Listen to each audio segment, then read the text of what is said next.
The ballroom froze. It was not the music that faltered, nor the candlelight that guttered in its sconces, but the collective breath of society itself.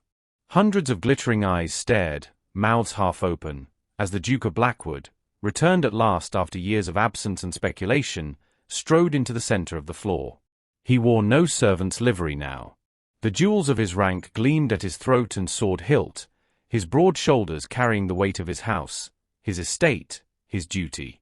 And yet, when he extended his hand, it was not to the celebrated diamond of the season. It was to her. Lady Eleanor Whitcombe. The forgotten sister who lingered in corners. The one draped in gowns a season out of fashion. The one whose sharp tongue was reserved for the shadows where no one thought to listen. Gasps rippled like a storm-tossed sea. Fans snapped shut with indignation. Clarissa Whitcombe, radiant, furious, and suddenly dethroned, swayed as though she might faint. The Duke's voice, deep and steady, cut through the scandalized silence. "Society may not see her," he said, his dark gaze locked only on Eleanor, "but I do. And she is mine." Eleanor's pulse thundered in her ears. She could not breathe for the weight of every gaze upon her. She could not think for the heat of his hand clasping hers. And she could not flee, though her heart screamed to. How had it come to this? How had the invisible sister, the one destined to remain unchosen, become the center of London's most shocking revelation? The answer lay in shadows, in secrets, in laughter stolen when no one was meant to hear. The answer began weeks earlier, on a night when she never once expected to be noticed. Weeks earlier.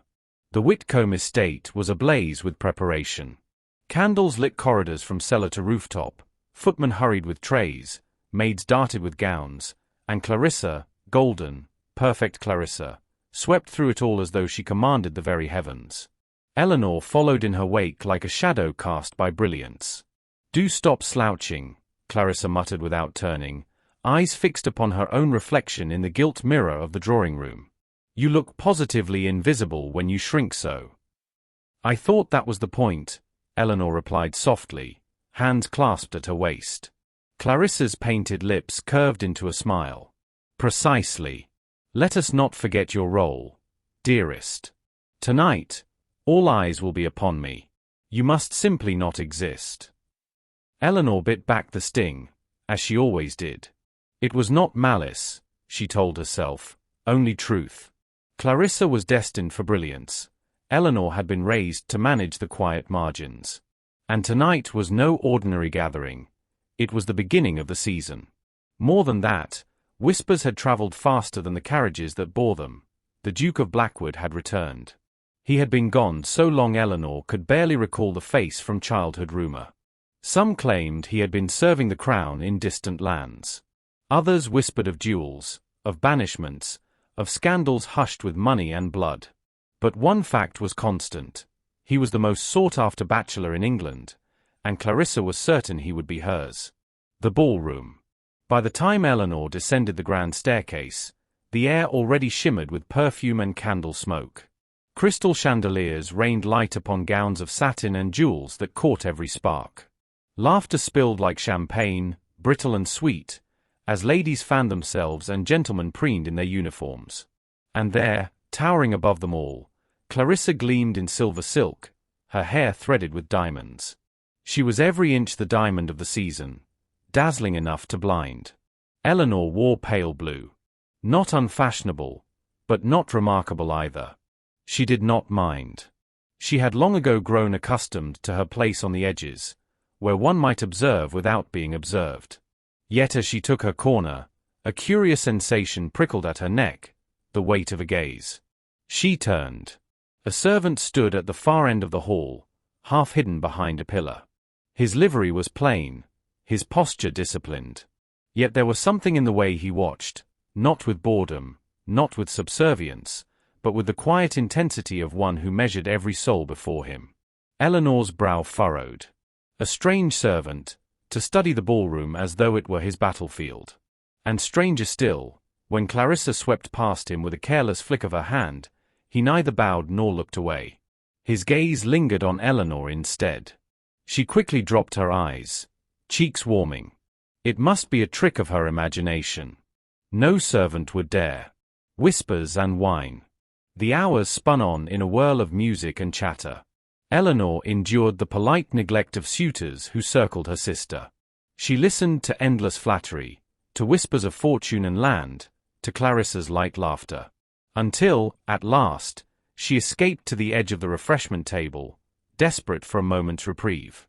There, as she reached for a glass of wine, her elbow knocked another hand. Oh! She turned swiftly, and found herself staring into the steady gaze of the very same servant. The wine sloshed dangerously. "I beg your pardon," she said quickly. He inclined his head with unexpected grace. "No apology required, my lady." His voice was low, warm, not the rough accent of a servant but something controlled, commanding. Her brows knit. You speak rather well for a footman." A corner of his mouth curved. "And you observe rather more than most ladies I have encountered tonight." Eleanor blinked. Had he just teased her? Before she could gather her wits, Clarissa's voice chimed from across the hall. "Eleanor, do stop lingering in corners. Honestly, one would think you mean to vanish." Heat rose to Eleanor's cheeks. She turned back, but the servant was already gone, melted into the throng as though he had never been there. And yet his voice lingered, curling through her mind like smoke. The seeds of suspicion. Over the next week, Eleanor noticed him everywhere. In drawing rooms, at teas, on the fringes of gatherings where Clarissa sparkled brightest. Always silent, always observing. And somehow, always near her. Once, she whispered a sardonic remark to a bored cousin about the endless parade of peacocks strutting through the ballroom. She had not expected anyone to hear. But across the room, she saw the servant's lips twitch, the ghost of a smile. Another evening, she stumbled while dancing with a pompous lord. Mortified, she fled to the terrace, only to find the servant already there, steadying a tray. He offered her a glass of water with a gentleness that unstrung her. "Are you in the habit," she asked breathlessly, "of appearing wherever I happen to embarrass myself?" His dark eyes gleamed with something almost like amusement. "Perhaps I am." Her heart stuttered. The scandalous scheme. But while Eleanor's awareness grew sharper, Clarissa's ambitions soared higher. Late one evening, Eleanor paused outside her sister's chamber, drawn by the murmur of voices. She should have turned away. She did not. "The Duke is already mine," Clarissa whispered. "He has no choice. Once the announcement is made, our family will rise beyond reproach. I care nothing for his affections, only his title." Eleanor's breath caught. Her chest tightened. Was this what marriage meant to Clarissa? A crown to polish, not a heart to cherish? She slipped back down the corridor, pulse racing. The words seared into her mind. And when she reached the stairwell, she found the servant waiting in the shadows. "You heard her," he said quietly, eyes locked on hers. Eleanor's heart jolted. "How do you?" "I hear everything." His tone was heavy, filled with a meaning she could not grasp. But when his gaze softened, when he looked at her as though she alone mattered in a world of glittering masks, Eleanor felt the strangest sensation, as though she had been seen for the very first time. That night, as Eleanor lay awake in her chamber, the questions spun endlessly. Who was he, this servant who spoke like a lord? Why did he linger near her instead of Clarissa? And why, when he looked at her, did her heart race with both fear and something far more dangerous? She did not yet know the truth, that the servant was no servant at all. That her fate, and all of London's whispers, would soon turn upon his choice. But she knew this, something had begun. And nothing in her quiet, invisible world would ever be the same again. Eleanor had always believed invisibility to be her gift. While Clarissa drew eyes with every flick of her fan, Eleanor passed unmarked, listening, observing, storing away truths no one thought to hide in her presence. But now, with every passing day of the season, she felt a new weight pressing against her, the gaze of the servant who was not quite a servant. The dance of shadows. At the Marchmorn ball, Clarissa glittered in emerald silk, her laughter loud enough to command attention from 3 suitors at once. Their compliments fell like jewels at her feet. Eleanor lingered near the orchestra, where candlelight flickered across gilded instruments. She tried to lose herself in the music, but the melody tangled with something more, the sensation of being watched. When she glanced across the floor, there he was again.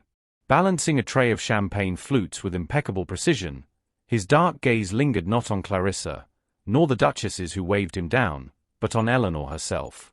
Her heart gave a treacherous leap. She tilted her chin, whispering to herself, "I must be mad." "Madness," said a low voice just behind her, "can be a blessing, if it spares one from boredom." Eleanor started, whirling to find him at her elbow, offering a flute of champagne. "You," she breathed. "Me," he replied simply, a flicker of humor in his eyes. Her lips parted, torn between indignation and intrigue. "Do you always appear without invitation?" His mouth curved. "Only when necessary." "And what necessity compels you now?" He inclined his head toward her sister, who was twirling in the arms of a marquis. "You looked as though you required rescuing from the spectacle." Eleanor choked on a laugh, then quickly bit her lip. It was improper, scandalous, even, to jest at her sister's expense. And yet, the warmth bubbling in her chest was impossible to smother. "You ought not to say such things," she whispered.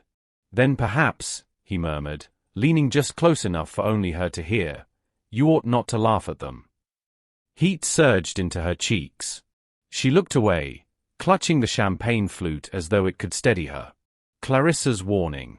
Later that night, as the Whitcombe carriage rattled back through fog-draped streets, Clarissa preened in her seat opposite.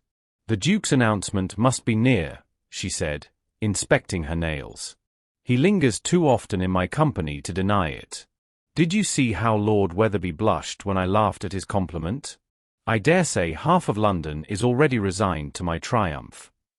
Eleanor said nothing. Clarissa's eyes flicked to her, sharp as glass. "You were smiling rather too freely this evening, sister. I hope you are not giving gentlemen the wrong impression. It would be disastrous if your plainness were mistaken for availability. We cannot afford such humiliation."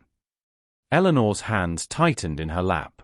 "I assure you, no one mistook me for anything of consequence." Clarissa's smirk was soft, cruel. "Good. Keep it so." The unexpected encounter. The following afternoon brought a garden party at Lord Ashcombe's estate. Ladies paraded beneath rose-draped arches, their gowns gleaming in sunlight, while gentlemen postured near the fountain.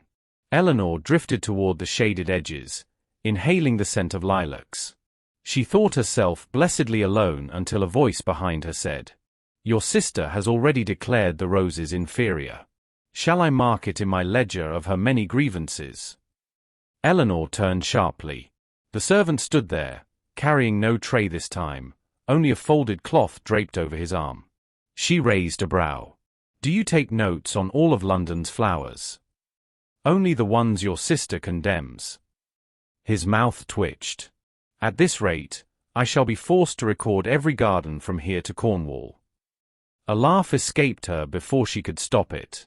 The sound startled even herself.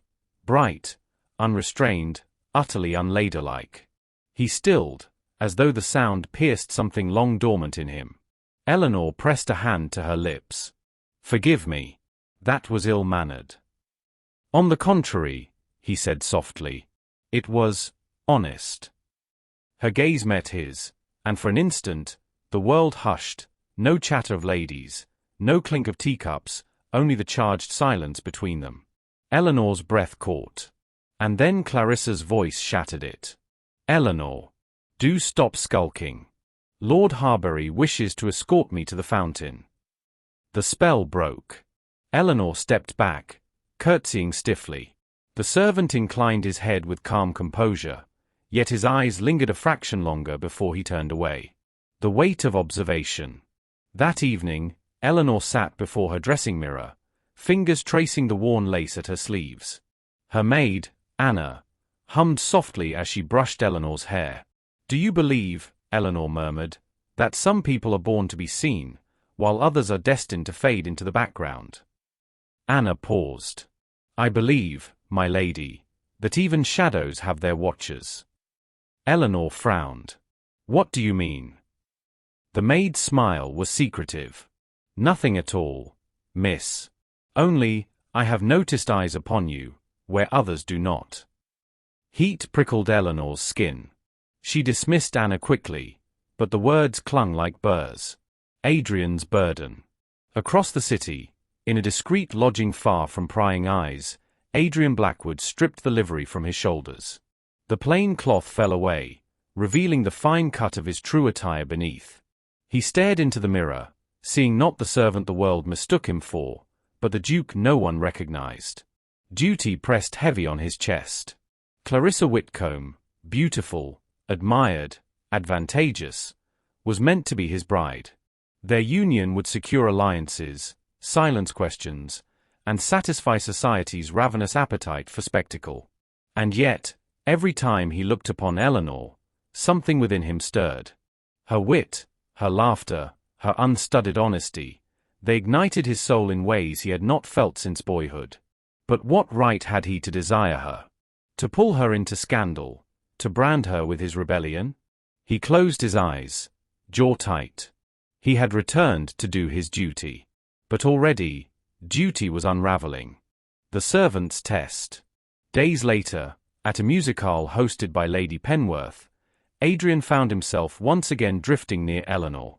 She sat at the edge of the hall, half hidden behind a column, while Clarissa soaked applause for her performance on the pianoforte. Eleanor's expression was distant, wistful, not fond of sonatas. Adrian murmured, appearing at her side with a tray of sugared almonds. She startled. "You must cease appearing like a spectre." "Perhaps I am one," he teased. Her lips twitched despite herself. "If so, you are most irritating phantom." He leaned closer, lowering his voice. "And yet you smile when I haunt you." Her cheeks warmed. She looked away, but not before he caught the flicker of a smile she tried to hide. For a moment, Adrian let himself simply watch her, the way candlelight softened her features, the intelligence in her eyes, the subtle curve of her mouth when she fought laughter. And he knew with aching certainty, it was too late. His heart had chosen. By the time the music ended, Eleanor had convinced herself she imagined it. The weight of his gaze, the electricity in his words, the warmth that lingered in her chest. But as she rose to follow Clarissa into the night, a single thought clung stubbornly to her mind. This was no ordinary servant. And if her instincts were right, his secrets might unravel everything she thought she knew about duty, family, and desire. The air inside Lady Harwood's ballroom shimmered with perfume and heat. Scores of dancers whirled in elaborate figures, skirts swishing, jewels flashing like sparks caught in candlelight. Eleanor stood at the edge of it all, her hands clasped tight before her, determined to remain unnoticed. She had perfected the art of fading into the wallpaper. Yet lately, it felt as though she carried a beacon on her shoulders, for every time she tried to disappear, his gaze found her. The servant who was not truly a servant. The spark. She had sought refuge at the refreshment table, desperate to escape the press of conversation. Reaching for a glass, she once again collided with him. "I am beginning to suspect," Eleanor murmured, steadying herself, "that you haunt refreshment tables solely to torment me." His lips curved faintly. "And if I confessed it to be true, then I should call you impertinent. And still you would not walk away." Her breath caught. For he was right. She did not walk away. Instead, she found herself lingering, caught by the quiet amusement in his dark eyes. They glinted with some hidden knowledge, some weight he carried and concealed behind his mask of service. Clarissa's charade. "Eleanor." Clarissa's voice cut across the room like a whip. She swept toward them, gown glittering like a waterfall of pearls. "Do stop loitering. You look dreadfully dull when you stand about with servants." The words pierced sharper than intended. Eleanor flushed scarlet, but the man beside her only inclined his head with perfect calm. "Forgive me, my lady," he said, though his eyes flickered to Eleanor as if in defiance. Clarissa looped her arm through Eleanor's and pulled her away. "Honestly," she whispered, "must you encourage them? It is bad enough that you are plain. You will ruin us both if you appear desperate." Eleanor bit down on the protest that rose in her throat. She swallowed it, as she always did. But when she glanced back, the servant was watching her. Not pitying. Not mocking. Watching, as though he alone saw through the cruel veil her sister wrapped around her. The revelation. Later that evening, Eleanor slipped from the ballroom to catch her breath. The air outside was cool, fragrant with roses. She pressed her palms to the stone balustrade, trying to steady herself. And then voices carried through the darkness. "He has no choice," Clarissa's tones purred. "Once the announcement is made, he will be bound to me. My family's fortune, his title, we shall be untouchable." Eleanor's blood ran cold. She leaned closer, peering through the vines. Clarissa stood in the garden below with Lady Penworth, her words sharp with ambition. "I care nothing for affection," Clarissa continued.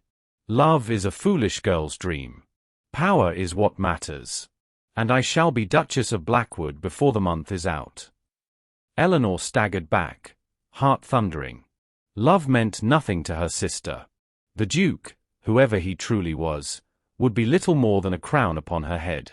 The unmasking seed. "You should not be here." The voice came from the shadows. Eleanor whirled. The servant stood a few paces away, half-lit by moonlight, his expression unreadable. "You heard her," he said softly. Eleanor's lips parted. "And you? Why do you lurk in gardens, listening where you should not?" His gaze held hers with unnerving steadiness. "Because truth hides where masks are worn. And I, my lady, am searching for truth." Her breath caught at the intensity of his tone. For an instant, she felt as though the world tilted, as though the man before her was more than he seemed, carrying secrets vast enough to swallow them both. But before she could speak again, he bowed and vanished into the shadows, leaving her trembling with questions. The bond grows. In the days that followed, Eleanor found herself haunted. By her sister's cold words. By her own insignificance. But most of all, by the servant whose eyes burned with truths unspoken. At a card party, she glimpsed him across the room, silently assisting guests. When their gazes met, it felt like a tether pulling taut. At a tea gathering, she murmured a dry remark about Lady Caraway's dreadful hat, only to see him stifle a smile as he passed by. At every event, he was there. Not Clarissa's courtiers, not society's endless parade, but him. And Eleanor realized, with dawning dread, that her heart was no longer her own. The first real fracture. It came during a masquerade. The chandeliers blazed, masks glittered, laughter rang wild. Eleanor, cloaked in pale blue satin, wandered the edge of the dance floor. And there he was, masked as well, but unmistakable in the way he moved. She found herself drawn to him as though by fate. "You should not linger near me," she whispered when they found themselves side by side in the shadows. "Then why are you here?" His voice was velvet, low and dangerous. Her chest tightened. "Because I feel, as though you are the only one who truly sees me." Silence stretched. Then his gloved hand brushed hers, just a fleeting touch, but enough to send fire through her veins. He leaned closer. "Careful, my lady. Some truths are not meant to be spoken." Before she could reply, Clarissa appeared, radiant and smug, her mask of silver feathers gleaming. She seized Eleanor's arm, dragging her away. But not before Eleanor heard his parting words, murmured low enough for only her. "Trust your instincts, Lady Eleanor. They will not fail you." That night, long after the masquerade ended, Eleanor lay awake in her chamber. Her mind replayed every word, every glance, every brush of his hand. She knew now with unshakable certainty, this was no ordinary servant. But who was he? And what would happen when his true identity collided with the web of lies and expectations Clarissa spun so easily? The answer hovered just beyond reach, like a storm building on the horizon. And Eleanor's heart, foolish, fragile thing, whispered that when it broke, it would not be into silence but into fire. The days that followed the masquerade burned with a strange new awareness. Eleanor told herself she would ignore him, that she would not allow her heart to wander into foolish dreams. Yet wherever she went, he was there. And wherever he was, her pulse betrayed her. A banter in the garden. It was at Lady Fletcher's afternoon fete, beneath a canopy of lilacs, that Eleanor's resolve shattered once more. She had wandered from the crowd, seeking quiet among the hedges, when a low voice startled her. "You appear determined to escape society, my lady. Do you not fear they will notice your absence?" Eleanor turned, finding him standing a few paces away, balancing a tray of lemonade. She lifted her chin. "No one notices me even when I am present." His eyes glinted. "That cannot be true. I, for one, notice." Her lips parted, then pressed into a line. "You ought not say such things." "And yet," he murmured, stepping closer, "I do." Her heart stumbled. She forced a laugh, brittle and sharp.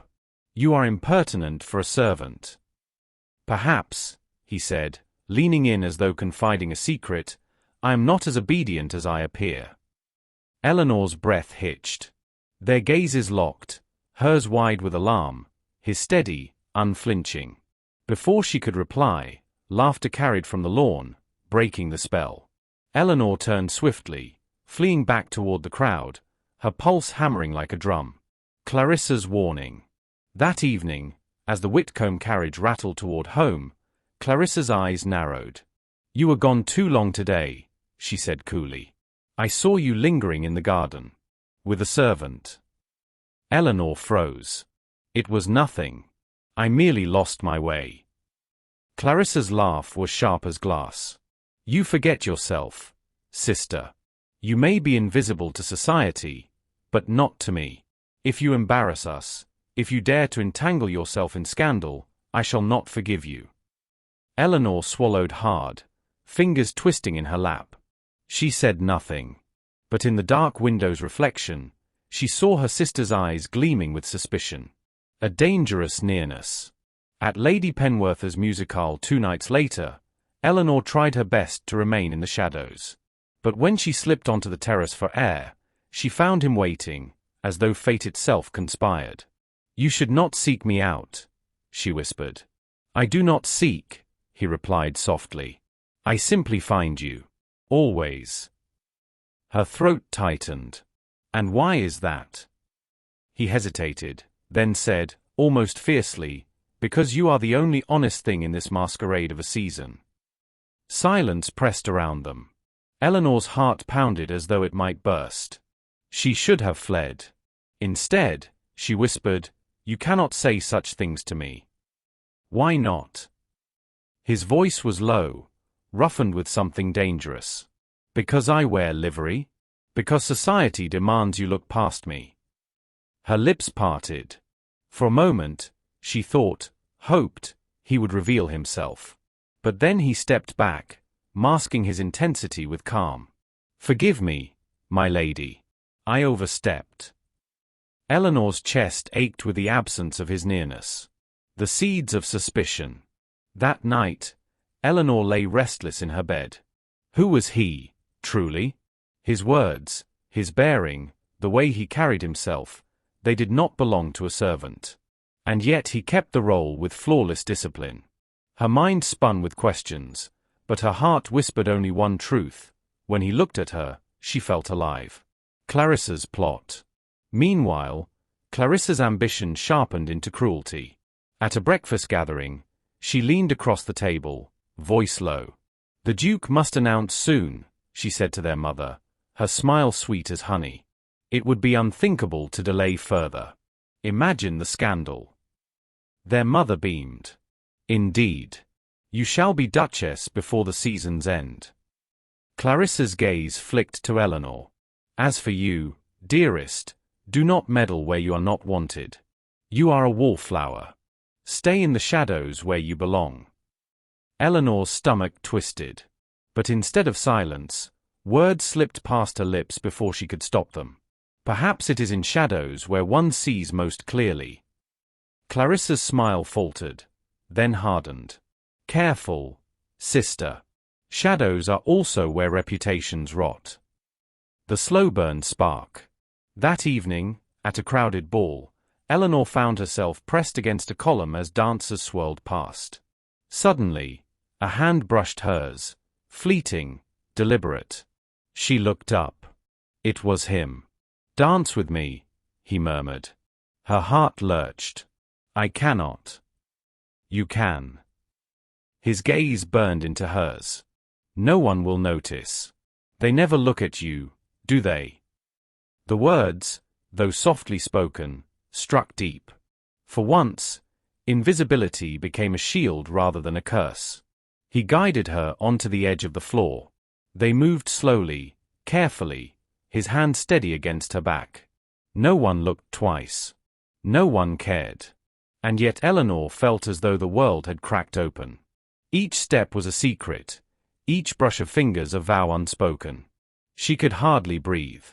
When the music ended, he released her with aching reluctance. "Soon," he whispered. She wanted to ask, "Soon what?" But he was gone again, leaving her trembling in the crowd. The next morning, gossip spread like wildfire. Lady Davenant had declared, with all the authority of her fluttering fan, that the Duke of Blackwood would announce his engagement at the upcoming Whitcombe ball.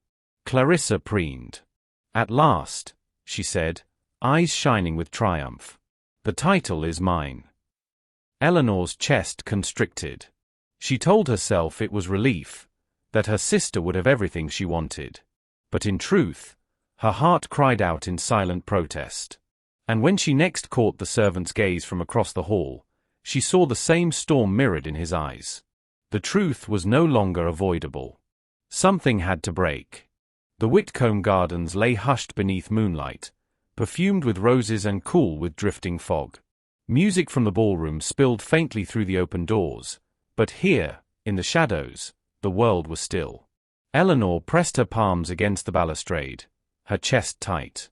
She had fled the crowd, unable to bear Clarissa's endless preening, unable to endure whispers that the Duke would announce his engagement within days.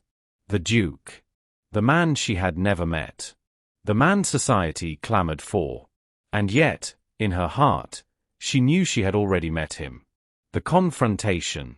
"You should not wander alone." The voice came from the shadows. Eleanor startled, spinning to find him there, the servant, the phantom who haunted her every step. Candlelight from the ballroom struck across his face, sharpening the lines of his jaw, the intensity of his gaze.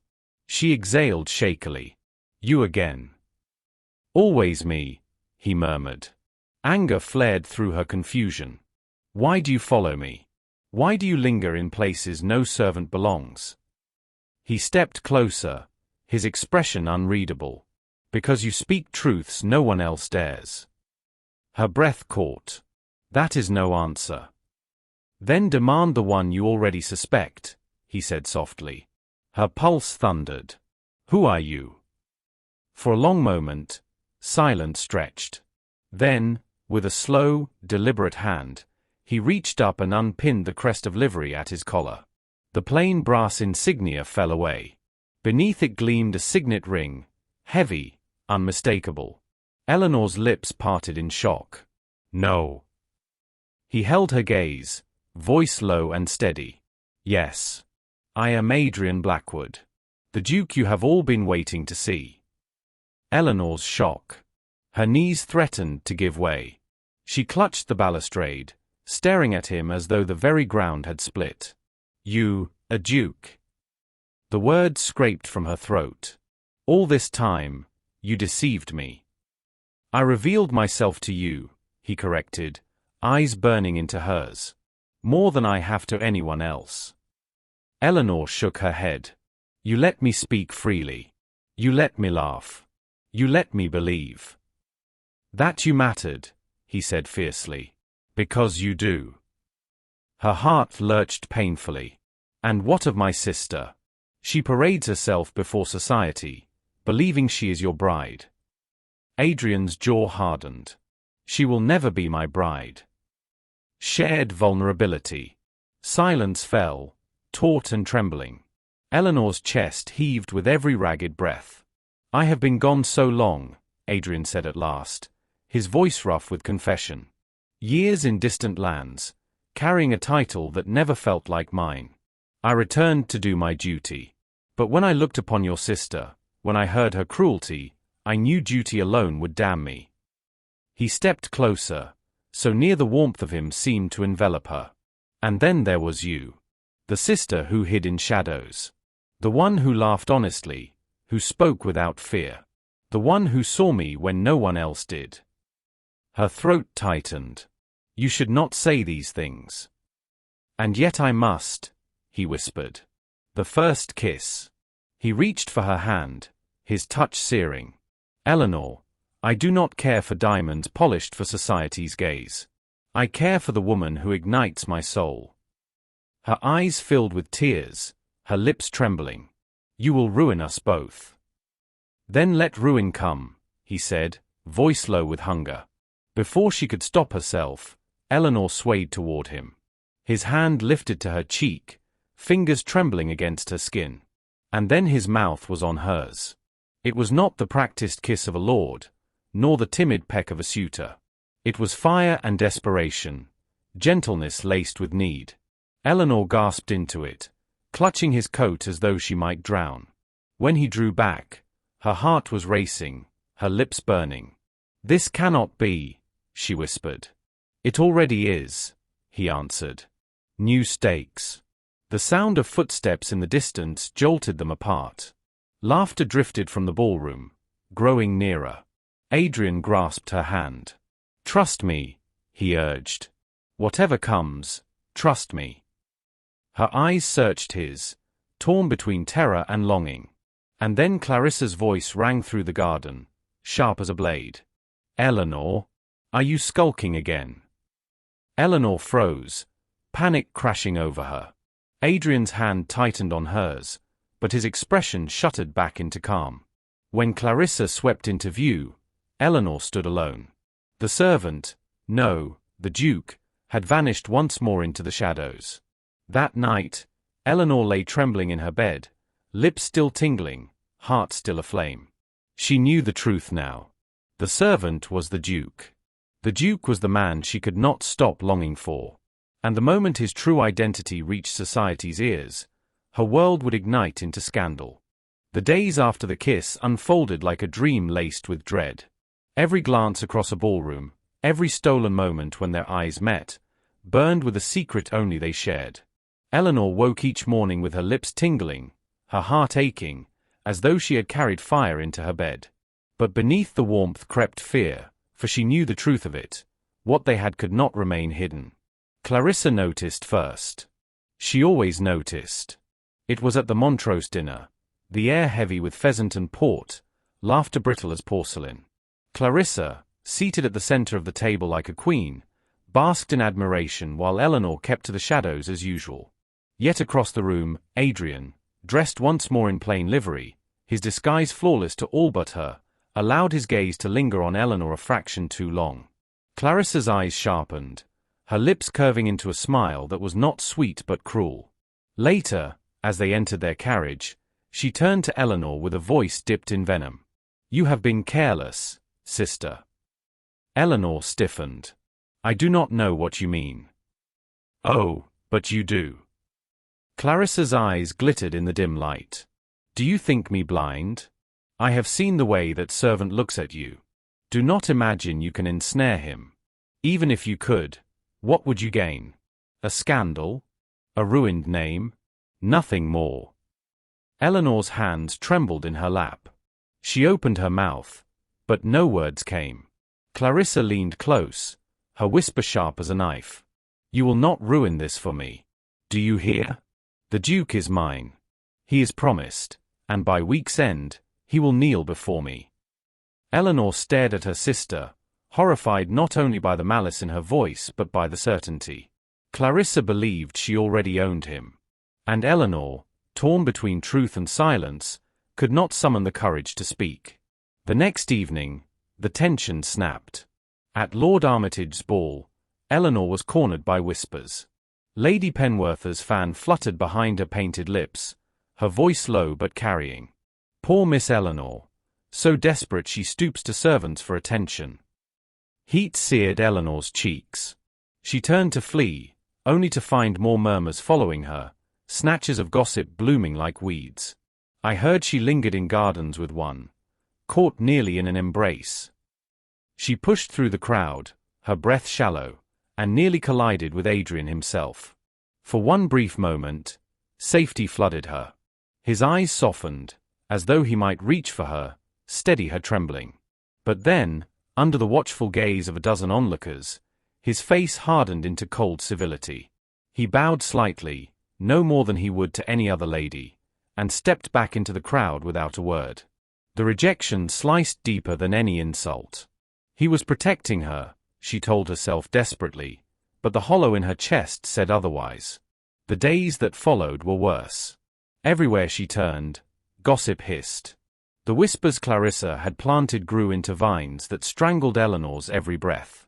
Suitors withdrew their attentions, matrons eyed her with disdain. Even her mother, once indulgent, now regarded her with cool disapproval. And Adrian was nowhere. When she saw him across a room, he avoided her gaze. When she slipped toward the terrace, he did not follow. It was as though their kiss, their confessions, had never happened. One afternoon, as rain lashed against the windows of the Whitcombe drawing room, Clarissa found her again. She circled Eleanor like a predator, her silk skirts whispering on the floor. "You see," she said softly, almost kindly, "he wants nothing to do with you. You have served your purpose, a distraction, perhaps, a fleeting amusement. But in the end, duty always wins. He will be mine." Eleanor's throat closed. "You know nothing of him." Clarissa's smile was sharp. "I know enough. I know he will never risk everything for you." The words burrowed deep, cruel and unshakable. Eleanor pressed her hands to her face as Clarissa swept from the room, leaving silence heavy behind her. That night, Eleanor dreamed of Adrian's hands, of his lips on hers, of the way his voice had trembled when he said she mattered. She woke with tears on her cheeks, her pillow damp with longing and despair. Days blurred. The city thrummed with excitement, carriages clattering faster, gossip spinning tighter, until at last the invitation arrived, a grand Whitcombe ball, hosted by her family, where all expected the Duke of Blackwood to make his long-awaited announcement. Clarissa glowed with triumph, her every movement rehearsed, her gown commissioned from the finest French seamstress. Their mother fussed endlessly, ensuring no detail would fall short of perfection. Eleanor stood at her mirror, pale and trembling, draped in a gown of soft lavender that seemed to mock her invisibility. She felt like a lamb led to slaughter, a silent witness to her own erasure. But as she stared into her reflection, she whispered into the silence, "I will not break." Still, when she descended the staircase into the blazing light of the ballroom, her strength faltered. Adrian was there, towering above the crowd, dressed at last not in livery but in the finery of his title. The Duke revealed. The man she had kissed in shadows, now every inch the noble everyone expected. Her heart soared, and plummeted in the same breath. For he stood beside Clarissa. The crowd murmured with delight, their whispers swelling into waves. Eleanor clutched the banister until her knuckles whitened, her chest so tight she could scarcely breathe. Clarissa beamed, radiant, her hand poised delicately on his sleeve. Adrian's face was carved from stone, unreadable, untouchable. He did not glance at Eleanor once. The music struck up, couples forming for the first dance. Adrian led Clarissa forward, their figures gleaming beneath the chandeliers.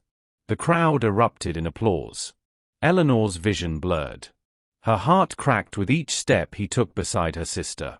She wanted to flee, to bury herself where no one could see her tears, but her feet were rooted to the marble floor. The night spun on in a blur of music and laughter that cut like knives. Eleanor endured the gazes, the whispers, the pitying smiles. She endured the sight of Adrian's hand guiding Clarissa across the floor, endured the roaring silence of being unseen. When at last she escaped to the balcony, the city stretched before her, cold and endless. She pressed her hands to her face and let silent sobs shake her shoulders. She had believed his words. She had believed his kiss. And now, as the night unfurled in glittering cruelty, she believed she had been a fool. Inside, Clarissa's laughter rang triumphant. And Eleanor whispered into the dark, "He will never choose me." The night after the Whitcombe ball, the household buzzed with victory. Clarissa paraded through the corridors like a queen already crowned, accepting congratulations and basking in whispers that the Duke's announcement was inevitable. Their mother beamed, their father glowed with pride. The entire house seemed to pulse with triumph. But Eleanor felt hollow. She lingered in her chamber, staring at the pale light of dawn creeping through the curtains. Her heart ached with every memory, his hand brushing hers, his voice confessing he saw her when no one else did, the fire of his kiss. She had believed him. And yet he had stood beside Clarissa, cold and unyielding, his silence a blade sharper than any words. For hours, she wept quietly into her pillow. But as the day stretched on, something inside her shifted. She was weary of shadows. Weary of being told she was invisible. Weary of silencing herself so that others might shine.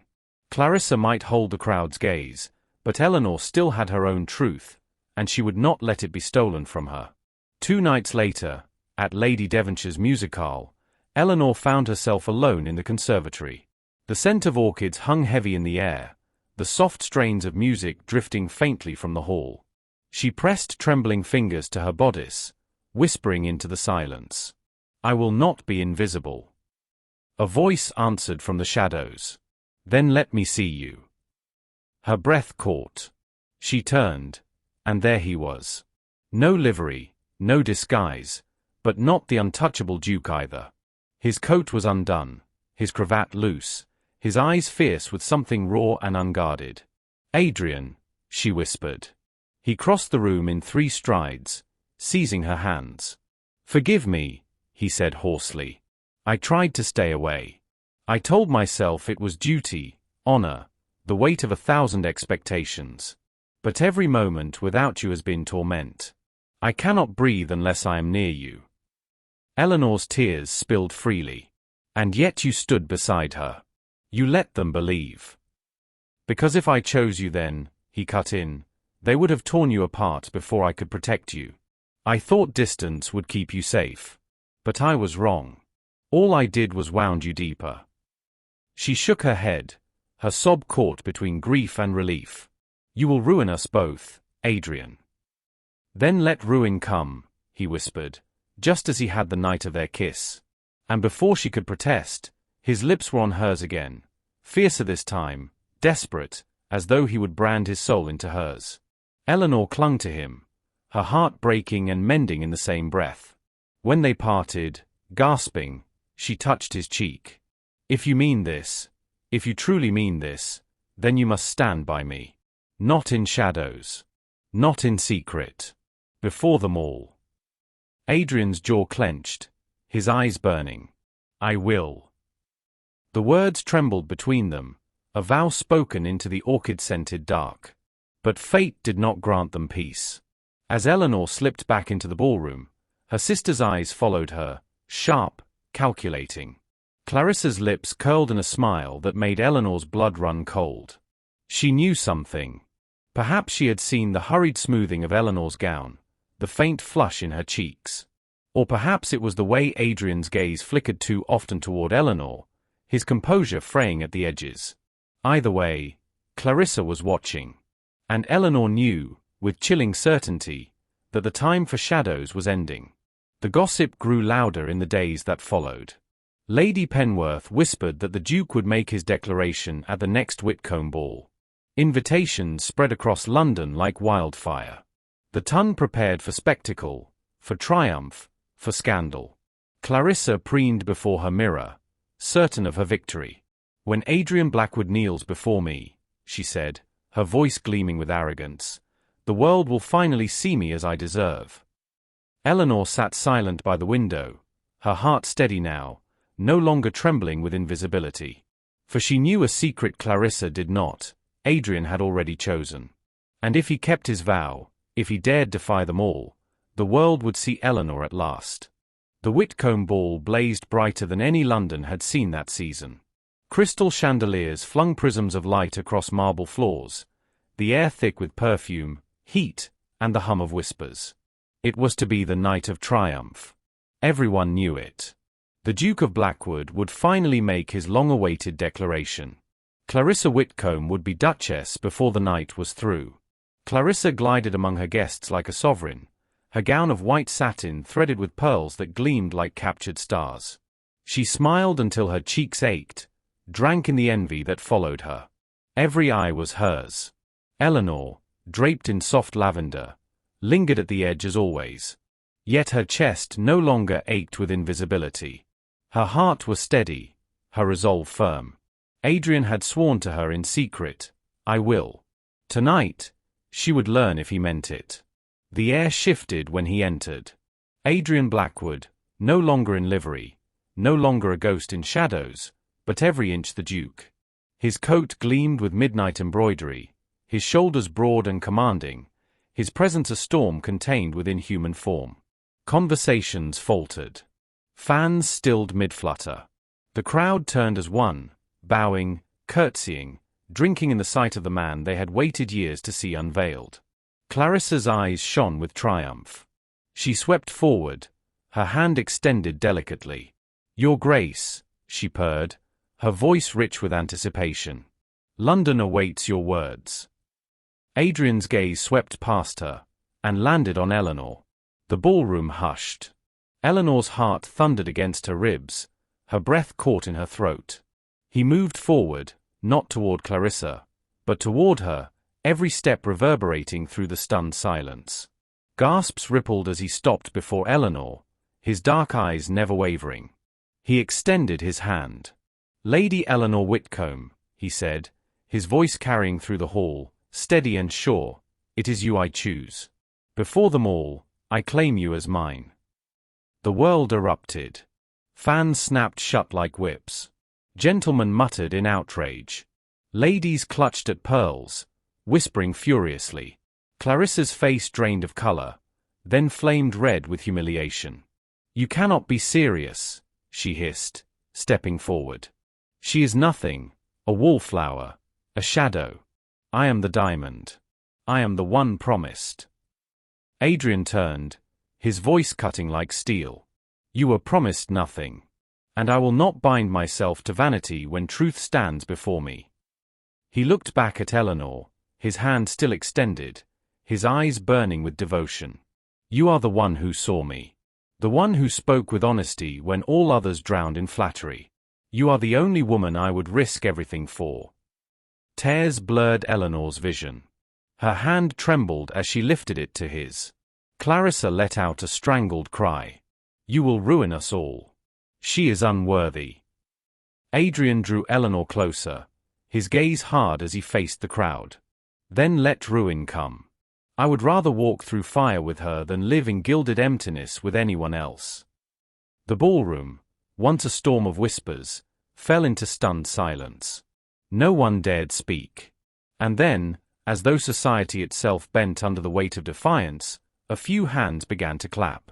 Slowly at first, then swelling, until applause rippled like thunder across the hall. Adrian pulled Eleanor into his arms, kissing her before them all. The crowd gasped anew, scandal and or entwined, but no one could deny the power of it. The Duke had chosen, and his choice was irrevocable. Eleanor melted into him, her tears mingling with laughter, her heart blazing with joy. For the first time, she was not invisible. She was seen, cherished, claimed, not by duty, but by love. Clarissa fled the hall in fury, her triumph shattered. The gossip that would follow her would sting for years, but Eleanor scarcely heard it. All she knew was Adrian's arms around her, his lips sealing their vow, and the roaring certainty that her life had changed forever. Tonight, Scandal had become salvation. And Eleanor Whitcombe, once the forgotten sister, now stood at the center of London's greatest story. The days after the Whitcombe ball unfolded like a tempest. Gossip sheets flew through London like sparks on the wind. "The Duke chooses the wrong sister," cried one. "From wallflower to duchess, scandal or salvation?" asked another. Society had never seen such an upheaval, and every drawing room trembled with speculation. But while the city whispered, Eleanor walked in a new world. For the first time in her life, eyes turned toward her. Not with pity, not with dismissal, but with wonder. She no longer lingered at the edges of gatherings. She was the gathering. And always at her side, Adrian, tall, steady, unyielding, his hand warm at her back, his gaze fierce with devotion. Clarissa raged, of course. She had locked herself in her chamber for 3 days, refusing meals, emerging only to unleash fury upon their mother. Yet even her wrath could not undo what the world had seen. The Duke had chosen, and his choice was irrevocable. Clarissa's name became a hiss of ridicule in gossip circles, her vanity exposed for all to mock. Eleanor did not rejoice in her sister's humiliation. But neither did she weep for it. She had wept enough in shadows. Now, she lifted her head high. 1 week later, Adrian brought her to Blackwood Manor. The great estate loomed like a fortress of stone and history, its halls echoing with power and memory. Eleanor trembled as she stepped across the threshold, the weight of her new life pressing against her shoulders. Would the servants mock her? Would his peers sneer? But when she looked up, Adrian was watching her, his eyes softened with warmth. "You belong here," he said simply. She drew a breath, and for the first time, believed it. Their betrothal was announced in the gardens of Blackwood Manor, where roses spilled across trellises and fountains whispered in the sunlight. The ton gasped, of course, but none dared defy the Duke's word. Adrian stood tall before them all, Eleanor's hand clasped firmly in his voice steady as he declared, "This is the woman I love. She is not merely worthy of me, she is my very soul." Eleanor felt tears sting her eyes, but she did not lower her head. She lifted it, proud, her voice carrying as she answered, "And I am his. Not because of his title, but because he is the man who saw me when no one else would." The crowd, scandalized and moved in equal measure, could only bow before the strength of it. That night, after the guests had gone, Eleanor wandered into the gardens alone, moonlight silvering her gown. She thought of the girl she had been, the one who faded into corners, whose laughter was smothered, whose worth was measured only by comparison to her sister. Then she felt arms wrap around her waist, steady and sure. Adrian pressed a kiss to her hair. "What are you thinking, my love?" he murmured. She turned in his embrace, her heart swelling. "That once, I was invisible. And now," she smiled through her tears, "now I am unforgettable." His eyes softened, his hand lifting to her cheek. "You always were. The world was simply too blind to see." Their lips met again, slow and reverent, sealing a vow stronger than scandal, stronger than duty. A vow of love freely chosen. Months later, their wedding bells rang across London. The cathedral gleamed with light, the pews packed with nobility and commoners alike, all desperate to witness the union that had rewritten the rules of courtship. Clarissa did not attend. She was already seeking fortune elsewhere, her name tarnished. But Eleanor did not think of her. She thought only of the man who stood waiting at the altar, his gaze steady, his love blazing for all to see. As she walked toward him, veiled in lace and trembling with joy, the whispers fell away. There was no room for gossip now, only the truth, that she was his, and he was hers, and together they had defied the world. When Adrian lifted her veil and kissed her beneath the vaulted arches, applause thundered, echoing like victory through the hall. Eleanor's tears shone as she whispered against his lips, "Once invisible, now yours forever." "And always mine," he answered, his voice breaking with love. In the years to come, they would be remembered not as scandal but as legend, the Duke who disguised himself to find truth, and the wallflower who became his duchess. Their love became the tale whispered in ballrooms, written in scandal sheets, celebrated in songs. But for Eleanor, it was simpler than all that. For when she lay beside Adrian in the quiet of their chamber, his arm heavy around her, his breath warm against her hair, she knew the truth that mattered most. She had been chosen. Not because of beauty. Not because of status.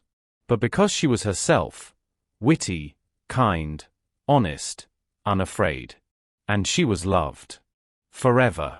Would you risk scandal for true love? Tell us in the comments below.